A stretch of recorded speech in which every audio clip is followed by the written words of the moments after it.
How to save comics almost overnight. Erik Larson doesn't get it, and Jim Lee doesn't get it either. Click the links to support the channel or send me art for the channel. Yes, I think you could maybe salvage something out of this shipwreck. Let's spitball some ideas, and you can tell me why they're horrible and couldn't possibly work. Let's assume a digital environment for the next few years. I think the per unit price needs to drop radically. $4 was insane, especially when considering Alterna is half the price. I read the exchange between Peter Simite and Erik Larson on Twitter, and we were asking Larson why they just don't cut prices like Alterna does. Basically, it boiled down to they would have to pay the creators less. Well, no poop. They are artificially overpaying people while stores suffer. Sell fewer comics, charge more, cancel and reboot to sell number ones to collectors.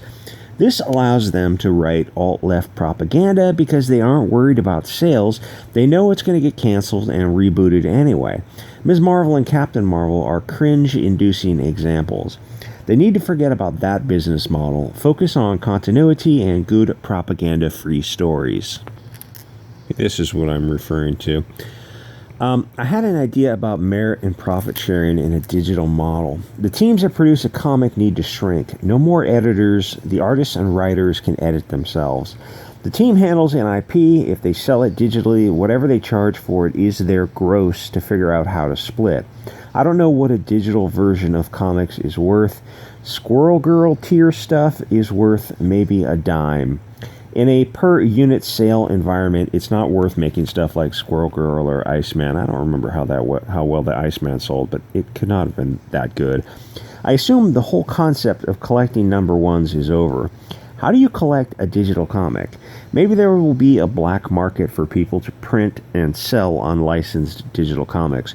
Who knows how people are going to react to this woo-flu party.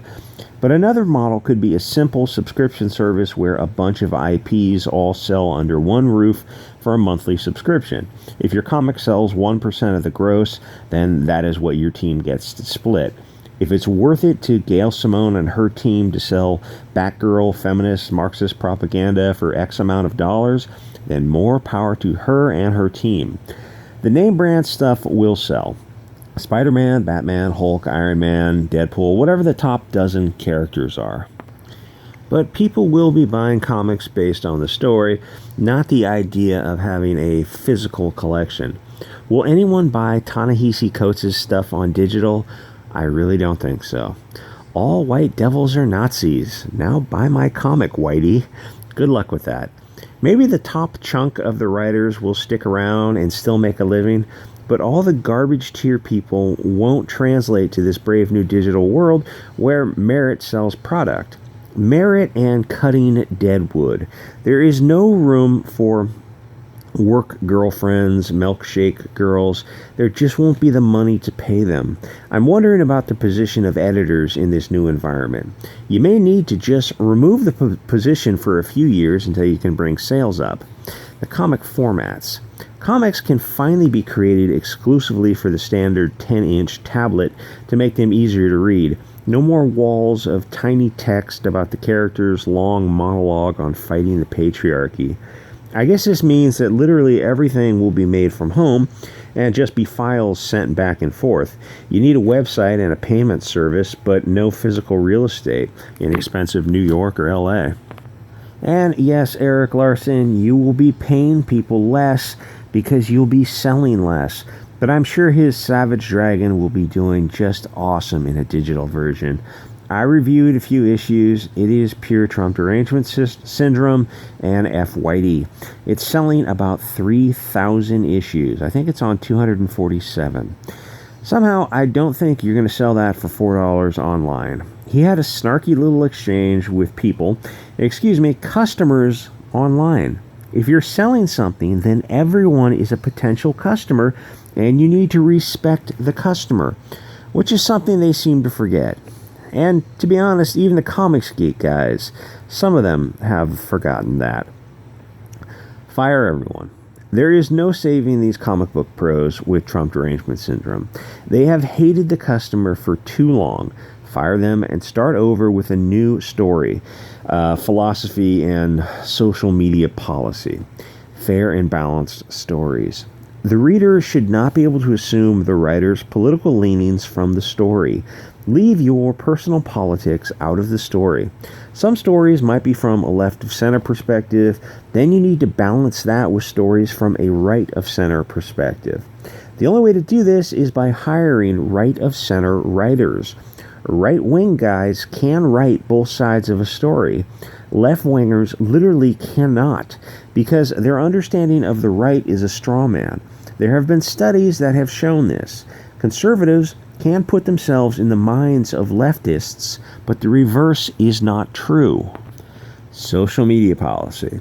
You want to sell to everyone, not just Hillary Clinton fans. If you want to be an independent contractor for us, then keep your social media free of hatred for conservatives, men, and hatred of people based on their national origin.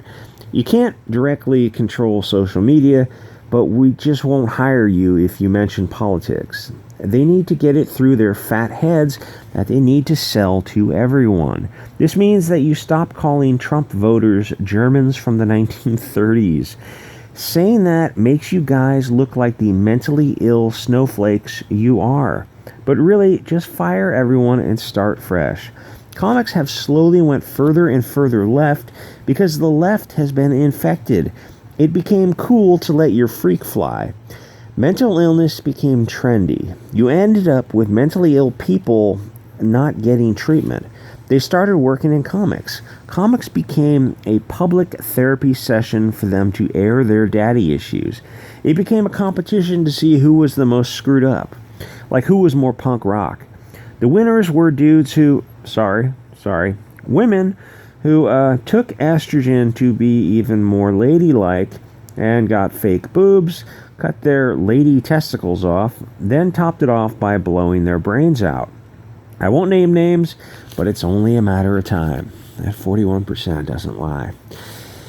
Some of these SJW pros in comics started to understand how serious it was a few weeks ago when they realized that cons were canceled for the next few years. And I think when the vaccine comes out, well, first of all, people are going to bang each other like crazy. There's going to be a baby boom after this vaccine. People are going to go to bars and just start banging. So I think people bounce back pretty quickly. I don't think people are going to be scared of going out in crowds anymore. I don't think we're going to be a permanent culture of like Japan or South Korea of wearing masks and gloves and hand sanitizer and stuff like that. I think once the vaccine comes out, people are just going to say screw it and literally start screwing. So things for comic book conventions, I think that kind of stuff is going to bounce back in a big way, but it's going to be hard to bounce back. Maybe the conventions will be just for older comic books and the Japanese stuff. I don't know. But these SJW pros, they probably didn't imagine that the comic book stores would close or that printers would stop or that most of the industry would be in such deep trouble so fast.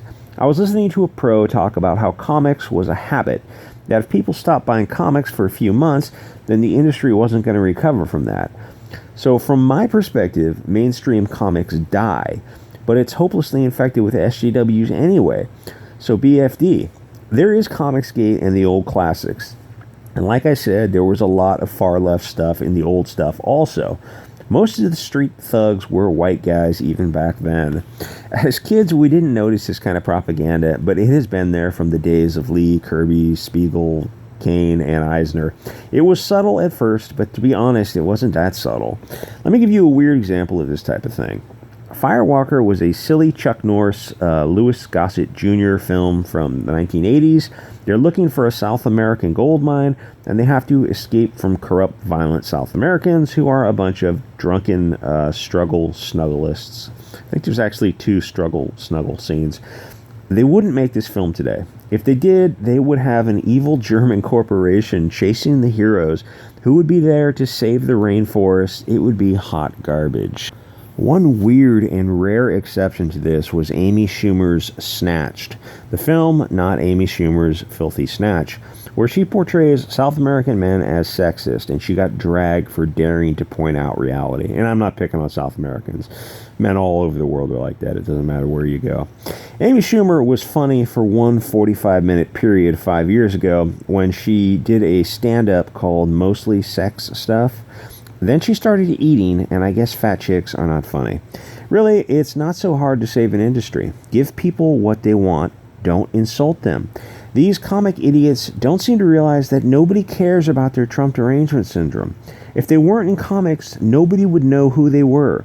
Nobody would care about Gail Simone, the hairdresser, or Mark Wade, the maritime attorney. I guarantee if Mark Wade didn't go into writing comics, he probably would have went into law. What's the lamest here? Tax law. I probably would have went into tax law. But he probably would have went working for the government. Because that's where the biggest assholes hang out, in tax attorneys. Comic pros have been serious a-holes since the message board days. But when you combine social media with Trump derangement syndrome, they think they are rock stars and completely untouchable. They are writing and drawing characters that other people created. Actually, that is an interesting point. Comicsgate is creator-owned properties. If anything, Comicsgate guys actually have something to be proud of. I wonder if that is why some of the soy people hate Comicsgate so much. CG built an industry with their own characters. When the SJWs tried their own crowdfunding things, they didn't do so well. Ron Mars, Joe Glass had one. Even Renfamous and Mags did one. I think they grossed $1,000 each. I think it was like over 50 creators. I think it was $50K. Maybe it might have been less. So I don't see a bright future for soy-filled SJW crowdfunding. I was also wondering why so many comic pros have spoken out against the threat, why they haven't spoken out against the threat against EVS. I haven't checked Twitter, but I'm sure they're all talking about it, right? Anyway, thanks to those who have supported the channel and sent me art and comics, you guys, and other things. You guys are awesome. Well, I'll tell you next time. Anyway, I'll see you guys all next episode.